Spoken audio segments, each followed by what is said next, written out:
We make our way north down the Matilda Way, 1800 kilometres, heading northwest through the heart of Queensland as far as the Gulf of Carpentaria.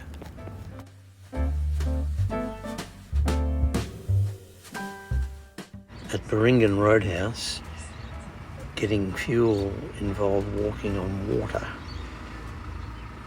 The toilet facilities were fairly basic, and actually getting to the cafe was impossible, so we didn't try it.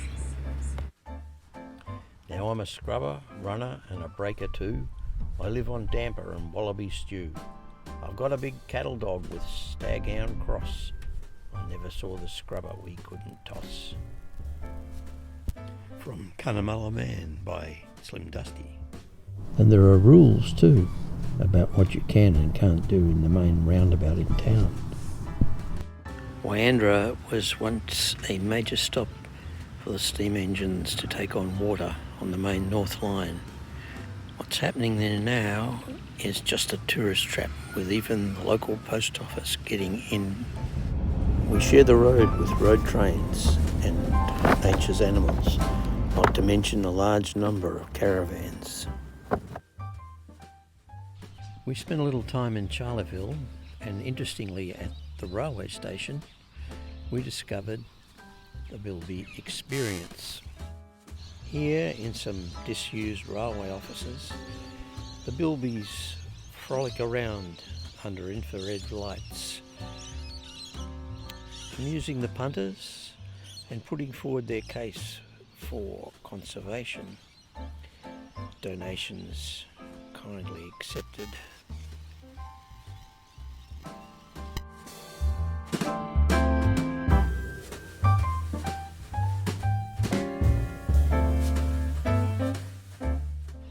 They are pretty cute though.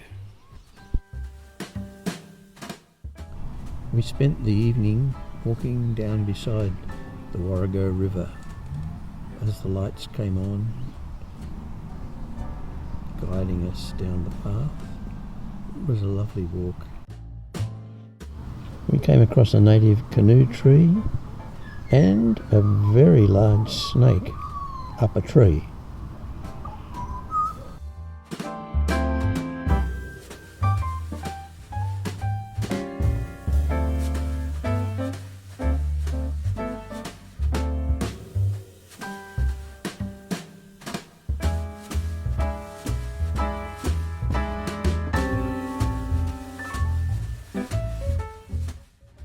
We wandered down the main street, enjoying the architecture and the giant yellow-bellied fish, not to mention several hotels.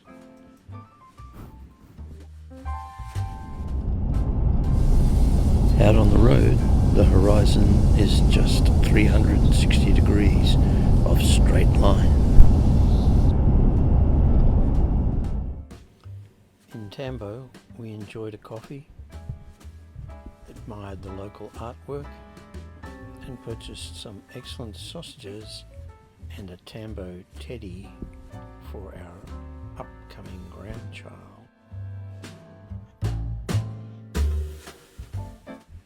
And so on to Longreach. We camp on the banks of the beautiful Thompson River and enjoy the sunset.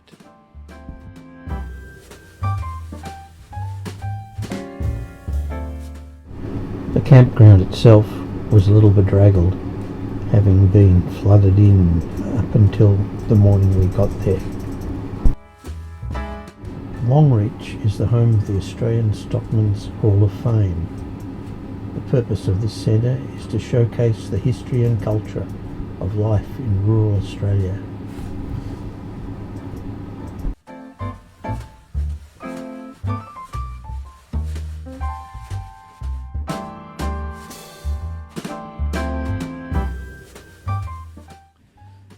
The Royal Flying Doctor Service has its own section in the Hall of Fame.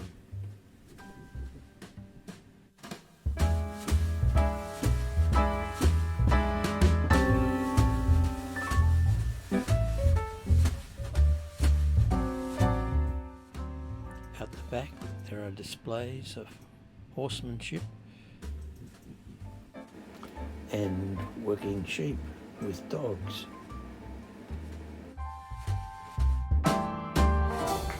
Okay, good everybody. My name's Lockie Costa. I'm a third generation stockman. I'd like to welcome you all here to the Australian. Okay, here we go. Good boy. Good boy. There we go. Oh, that's good. Uh-oh. Oh, I can see what's going on here now. Okay, I think Ernie might have had a big night last night.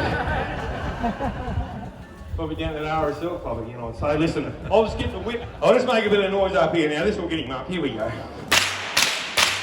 There we go. That's trying to shoot through them, all the purple taggers. They're your merinos. Now, that's what they would have been shearing around a long ways back in the day, and virtually all over Australia. I've come through.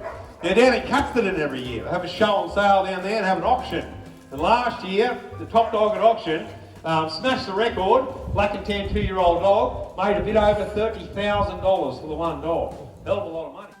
And finally, a little bit of entertainment from the presenter and his bull.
Next stop along the way was Winton, where we enjoyed some beautiful sunsets.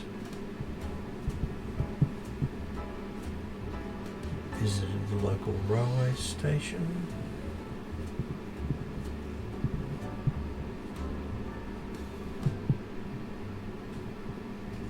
And the Dinosaur Museum, as well as the opera. We honed up our old-time dance moves in the beautiful Winton Club, site of Qantas Director's first ever board meeting.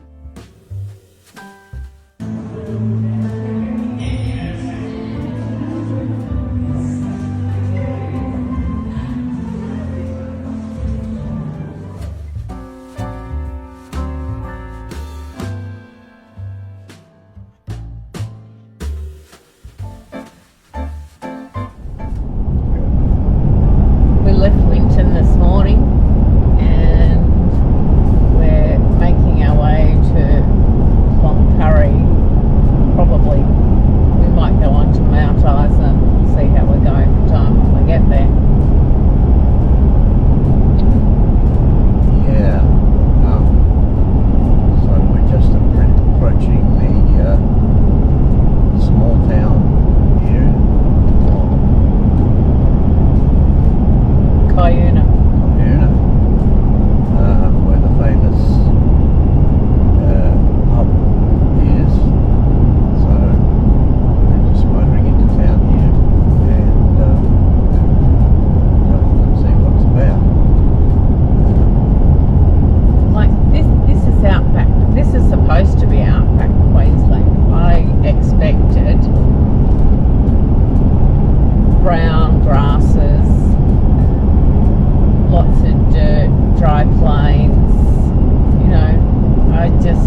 We detoured out to see the Isa. Mount Isa came into existence because of the vast mineral deposits found in the area. Mount Isa Mines is one of the most productive single mines in world history, based on a combination of lead, silver, copper and zinc. These are the smelters seen across town. And here's me, dressed to go down the mine with the tourists. Back on the Matilda Way, we visited the Burke & Wills Roadhouse. Here they have their own way of dealing with technology. We proceeded on to Normanton, home of the Big Barra. This is Chris, one of the most recognisable landmarks in Normanton. He scales at 8.6 metres and he's the largest crocodile ever captured in the world, shot by Christina Pawlowski in 1957. And this landmark is the Purple Pub, where Neville Shute wrote A Town Like Alice, which was in fact really about Normanton in some sort of convoluted way. Local businesses are full of outback patina, and our caravan park was no exception. The Golflander pulls into Normanton Station on its weekly trip on a railway that runs from nowhere to nowhere, a product of pork barrelling and over-optimism.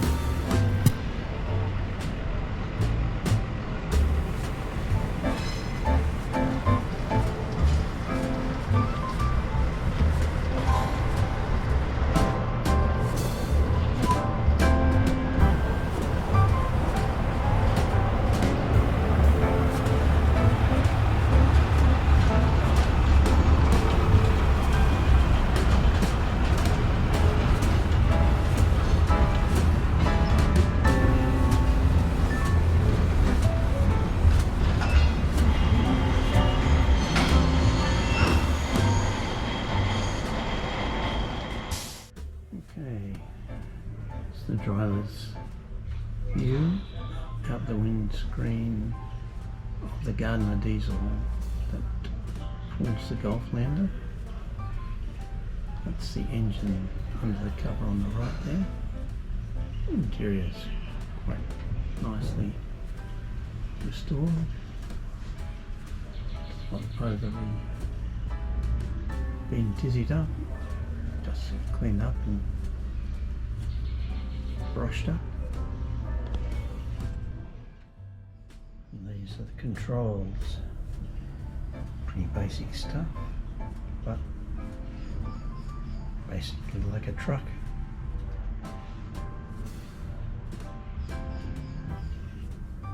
And looking back down the coach body, it's where the passengers sit when the trailers aren't on. Here is the Walker RMD 93, stopped at the Normanton station, waiting its next trip out in the morning. And finally, here we are at Karumba. We've reached the Gulf of Carpentaria and we watch the sun go down over the sea.